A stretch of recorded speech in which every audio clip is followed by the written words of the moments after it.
Bonjour à toutes et à tous et bienvenue à ce nouveau Good Morning Market du mardi 21 février 2023, au lendemain d'une séance plutôt calme, étant donné que c'était un jour férié aux États-Unis, donc le President Day, dans un contexte d'une inflation qui reste tenace aux États-Unis, avec un marché de l'emploi toujours tendu et des dépenses de consommation robustes.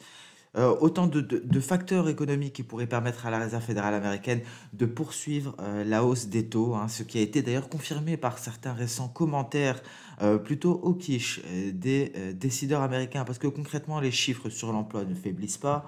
Il est donc concrètement difficile d'entrer en récession, hein, lorsque le marché de l'emploi reste robuste, hein. Ça signifie que la Fed pourrait continuer à relever les taux. Et c'est le contexte, c'est dans ce contexte que la semaine a commencé, avec une liquidité réduite hier, et des indices européens donc, qui ont terminé la séance dans le rouge. Le DAX a clôturé légèrement en dessous de l'équilibre, alors que les opérateurs se préparent à la publication des données PMI pour la zone euro et des États-Unis, avant la publication des minutes du FOMC prévue mercredi. Sur le front de la politique monétaire européenne, Rennes de la BCE a déclaré que les taux devraient être relevés après mars et que le taux terminal pourrait être atteint cet été. Alors, très rapidement, euh, il y a un retour, hein, des tensions géopolitiques qui a pesé, hein, sur le sentiment de marché, alors que Washington a averti Pékin des conséquences d'un soutien matériel de la Chine à la Russie. D'ailleurs, dans ce contexte-là, hein, je pense que vous avez pu le voir, le président Joe Biden s'est rendu à Kiev et a promis un soutien supplémentaire à l'Ukraine. D'un autre côté, un haut diplomate chinois, Wang Yi, doit se rendre à Moscou et pourrait y rencontrer Vladimir Poutine. Alors, on passe directement donc aux nouvelles du marché des matières premières.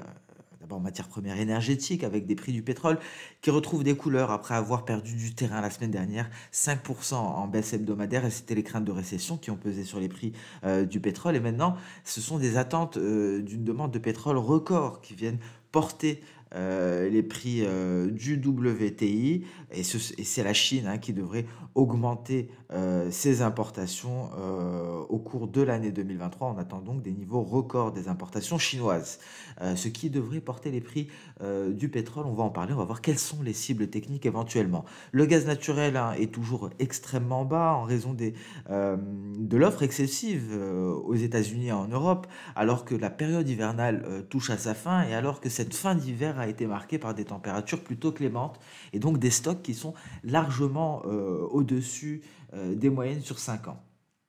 Donc voilà pour le tour d'horizon. La séance d'aujourd'hui, hein, sera marquée par ces fameux PMI qui sont considérés comme un bon baromètre de l'économie, des données qui devraient montrer une nouvelle amélioration de l'activité dans le secteur privé en février. Et donc on va commencer par la France, hein, d'ailleurs, à 9h15. Ensuite l'Allemagne, la zone euro et les États-Unis en milieu d'après-midi. Alors, on passe à présent au côté technique. On va faire notre tour d'horizon des graphiques, des différents graphiques. D'abord le DAX, hein, pas de grands changements. On est toujours au-dessus des 15 420 points ici. Attention, en cas de cassure, hein, on pourrait avoir du mal à se hisser à nouveau au-dessus, même si on a une projection de ce DAX qui n'a toujours pas été touchée, hein. On pourrait effectuer éventuellement un pullback aux alentours de ce point B avant de repartir. Donc, prudence en cas de cassure des 15 420. Ce sont les PMI qui pourraient donc qui devraient rythmer ce début de séance.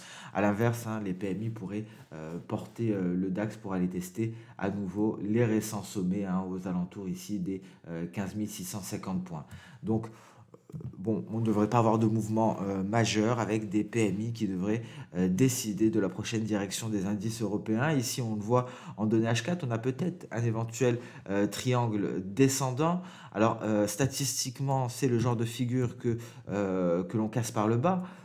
Donc c'est le niveau horizontal qui est cassé statistiquement, et cela pourrait nous mener légèrement en dessous du seuil psychologique des 15 000 points. Alors au début on avait une éventuelle, ce qui est intéressant ici, vous pouvez le voir, au début on avait une éventuelle formation en épaule tête épaule, hein, mais il n'y a pas eu de cassure de la pseudo ligne de coup qui était à 15 315 points, rebond à ce niveau là, et donc ici On peut le voir, hein, une figure de compression, peut-être un triangle descendant à suivre en données H4. En tout cas, une cassure de cette borne inférieure confirmerait un éventuel retour ici aux alentours de notre point B, peut-être pour un nouveau départ, peut-être pour annuler cette projection de Soda. En tout cas, les données H4 nous donneront un signal beaucoup plus clair pour le DAX. Concernant le Nasdaq, alors on est en train de glisser petit à petit, hein, on ne teste toujours pas les 12 200 points. Ici, on est passé sous le nuage Ishimoku. Attention en cas de cassure de ce support-là, un support à l'horizontale. C'est un palier de SSB. Cela pourrait nous mener à un repli en direction des 12 100 points. Le S&P 500, pareil, hein, on est en train de glisser, on est en train de se rapprocher de la Kijun en données journalières. En données H4, on est sur le bas du range à l'heure actuelle. Bon, ce n'est pas vraiment un range, mais en tout cas, on est en train de tester un support relativement important à 4060 points. Et la cassure de ce support pourrait nous mener plus bas en direction du prochain support que l'on pourrait trouver aux alentours des 4010 points, 4010, dernier rempart avant le seuil psychologique des 4000. Le Dow Jones, ici avec un éventuel triangle symétrique, une borne inférieure qui est renforcée par la moyenne mobile exponentielle à 50 périodes, et c'est la cassure de cette moyenne mobile exponentielle à 50 périodes qui pourrait nous mener vers la moyenne mobile à 200 périodes ici. Alors on passe à présent sur le marché des crypto-monnaies, qui restent à des niveaux élevés, hein, un Bitcoin aux alentours des 25 000 dollars. Je vous rappelle qu'on a eu un Golden Cross, un signal d'achat, signal haussier, et la cassure des 25 000 dollars pourrait éventuellement ouvrir la voie à un Bitcoin à 30 000 dollars. Avant cela, on trouvera éventuellement une résistance aux alentours des 27 800 dollars, hein, ce qui correspond plus ou moins au creux ici du mois de mai 2022. Donc si on venait à marquer un nouveau sommet, la voie serait ouverte, hein, vers le seuil psychologique des 30 000 dollars avec une résistance intermédiaire aux alentours des 27 000, 28 000, hein, tout simplement, ici pour le Bitcoin. En données H4 à présent, pas plus d'informations, hein, ça ne nous donne pas plus d'informations que ce que nous ont fourni les données journalières. Concernant l'Ether aussi, on est à un niveau relativement élevé, au-dessus de E1, parce que je vous rappelle qu'on a un double creux façon au soda avec trois objectifs, E1, E2 et E3. E2 se situant à 1893 dollars, E3 à 2168 dollars. Donc ici, une cassure des 1780 ouvrirait la voie clairement aux 1893, donc à E2 pour l'Ether, hein, ce qui correspondrait à un Bitcoin aux alentours des 28 000. Alors en données H1 ici, c'est ce qui pourrait nous donner éventuellement le signal avec ce triangle symétrique. On arrive, hein, en fin de figure, donc si c'est réellement une figure valide, on devra avoir une cassure aujourd'hui en cours de séance, et une cassure par le haut renforcerait le scénario haussier que l'on vient de dénoncer ici en données journalières, avec un signal donné à la cassure de la résistance à 1780.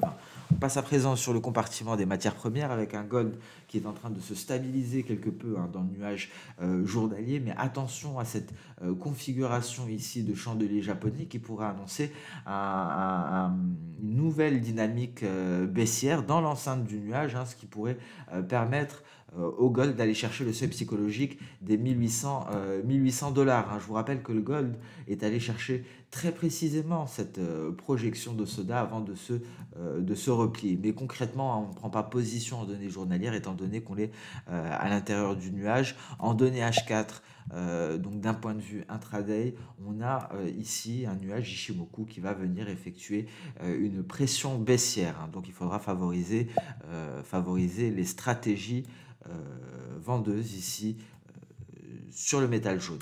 Le pétrole WTI avec une configuration plutôt intéressante, un triangle haussier. Donc on a parlé du triangle baissier et on a dit qu'on attendait une cassure de la borne inférieure. Alors ici c'est la borne supérieure. D'un point de vue statistique qui pourrait être cassée, il y a plus de chances que l'on casse cette borne supérieure, et cela pourrait nous mener aux 94 dollars tout simplement en répliquant la hauteur de la figure chartiste au point de breakout, un point de breakout qui est horizontal, hein, donc qu'on le place ici ou là, c'est la même chose, et ça devrait nous mener à ce retracement de Fibo de 100%, donc au précédent sommet à 94 dollars le baril, hein. Et ça pourrait être qu'un premier objectif si les importations chinoises venaient à atteindre des records. Alors là, effectivement, autant vous dire qu'on pourrait aller chercher assez rapidement des précédents sommets que l'on n'a pas revisités depuis le début de l'été 2022.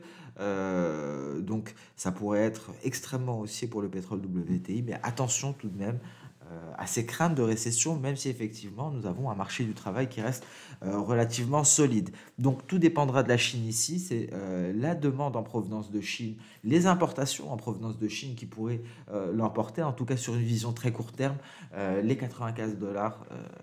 C'est un objectif qui est plutôt raisonnable en cas de cassure de cette moyenne mobile à 100 périodes, un moyenne mobile qui a fait office de résistance à deux reprises, ici et là. Mais plus largement en cas de cassure des 82 dollars et donc de ce niveau confondu avec le retracement de Fibonacci de 50% de cette baisse qui nous avait amené à ce creux aux alentours des 70 dollars, il me semble. Gaz naturel, rien à dire ici, hein, on est toujours extrêmement bas, hein, c'est la météo relativement clémente qui a permis de sauvegarder les stocks et l'abondance de l'offre également aux États-Unis, donc parce que c'est le gaz naturel qui est coté aux États-Unis, ont pesé sur les prix du gaz naturel. Et donc là, pour le moment, il n'y a aucun signal, hein, tout simplement.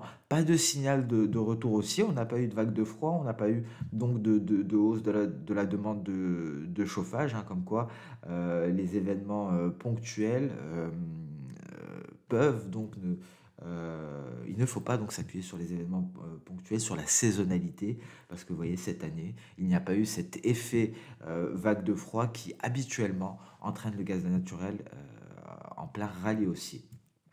Alors voilà pour le compartiment des matières premières assez rapidement, le marché des changes avec un dollar américain qui reste sous pression, malgré les tensions géopolitiques, parce que je vous rappelle que le dollar américain est quand même une bonne couverture contre le risque géopolitique. Il n'a tout de même pas bénéficié de la montée des tensions géopolitiques, hein. Il reste bloqué sous cette résistance des 104 400 avec un nuage encore à franchir pour espérer étendre cette tentative de rebond, hein, où est-ce qu'on avait eu la fausse cassure des 100 à 240. Alors ici, en données H1, on va essayer de sortir par le haut du nuage. On avait une figure en épaule tête-épaule, hein, qui n'a pas été validée. Vous pouvez la voir ici avec l'épaule gauche, la tête, l'épaule droite. On n'a pas cassé la ligne de coup, on rebondit. Donc tout l'enjeu maintenant est de sortir par le haut du nuage. Si on n'y parvient pas, il sera beaucoup plus simple de tomber comme une pierre pour le billet vert et pour aller chercher des niveaux aux alentours des 103,700. Alors ici, l'euro-dollar, donc lui aussi vient tester un nuage, son nuage journalier, avec ici une configuration baissière, hein, de chandelier japonais. Mais si l'euro-dollar parvient à rebondir, hein, ce sera pour aller chercher les 1,08 ce sera donc pour aller chercher la Kijun. Et je vous rappelle qu'il y a toujours une projection de soda à atteindre, les 1,12 545 ici. Pattern intéressant sur le GBP-USD, éventuelle figure en double sommet ici. Si on a cassure des 1,189, hein, on pourrait aller chercher les 1,1347, 1,1350, hein, plus largement. Donc figure très intéressante de double sommet visible sur le câble, visible sur le GBP-USD. Ce qui est encore plus intéressant, c'est qu'on pourra avoir une cassure de la ligne de coup qui intervient en même temps que la sortie par le bas du nuage, donc un double signal, ce qui renforce davantage le biais baissier. Et sur ce Good Morning Market touche à sa fin. Merci à toutes et à tous pour votre attention. Je vous souhaite une très bonne journée. On se donne rendez-vous dès demain pour la prochaine vidéo. Au revoir.